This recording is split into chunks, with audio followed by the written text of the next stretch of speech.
তো hello guys, তো তোমরা দেখছো বিগ ব্লগ ভিডিওস। আর আজকে যাচ্ছে আমার দুর্গা প্রতিমা আনতে। এই যে প্যান্ডেলটা দেখতে পাচ্ছ, সেটা হলো আমাদের যে গ্রামের সব থেকে ভালো করেছে এবার এই প্যান্ডেলটা। নিশ্চয়ই তোমরা বলেছো যে প্যান্ডেলটা কেমন হয়েছে।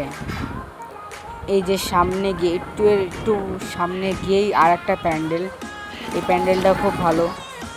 তো যেতে যেতে যাওয়ার পথে এরকম হয়ে যাবে জানতাম না, যে আমাদের মোটর ভ্যানটাই যে খারাপ হয়ে গেল।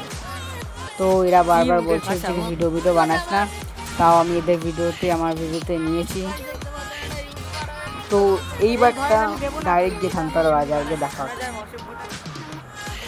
এই ধানতলা বাজার, এই রাস্তাটা তোমরা যারা যারা চেনো অবশ্যই বলে যেও। আর যে প্যান্ডেলটা প্রতি বছর করে, আর প্রতি বছর এই প্যান্ডেলটা খুব ভালো হয়। তো এইবারটা চলে এসেছি যেখান থেকে আমরা দুর্গা প্রতিমাটা নেব। এখানকার দুর্গা প্রতিমা সবার থেকে ভালো। তো যারা যারা দুর্গা প্রতিমা নিতে চাও, এখানকার দুর্গা প্রতিমা কিন্তু খুব সুন্দর দেখতে হয়। তো নিশ্চয়ই তোমরা একবার প্রতিমাগুলো দেখে নাও। তো আমি দেখছিলাম, খুব ভালো প্রতিমাগুলো কিন্তু তোমরা নিশ্চয়ই দেখতে পাচ্ছ। খুব সুন্দর সুন্দর প্রতিমা এখানে বানানো হয়। তো যাদের নিতে ইচ্ছা, তো তারা নিশ্চয়ই একবার এসে দেখে যাবে এখানকার প্যান্ডেলটা।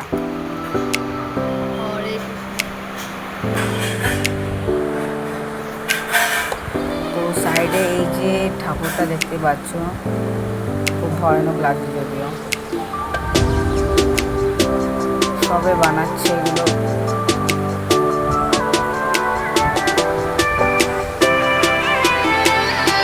দুর্গাটা খুব সুন্দর ঠাকুর। এইবারটা যে ঠাকুরটা দেখাবো আমি তোমাদের, সেই ঠাকুরটা কিন্তু আমাদের মণ্ডপের জন্য আমরা নিয়েছি। তো নিশ্চয়ই তোমরা জানিয়ে যেও কেমন হয়েছে ঠাকুরটা। ওই যেটা এখনও তৈরি হয়নি, এখনও চুলটা লাগাচ্ছে। সো যে প্রতিমাটা দেখলে সেটা আমরা নিয়েছি আমাদের মণ্ডপের জন্যে। বাইরে গিয়ে দেখা হচ্ছে আবার। চলো এবার যাওয়া যাক। এইবারটা এই যে ঠাকুরটা তো দেখতেই পাচ্ছ, এই ঠাকুরটা আমাদের মণ্ডপের জন্য নিয়েছি। কেমন হয়েছে নিশ্চয়ই তোমরা বলে যাও।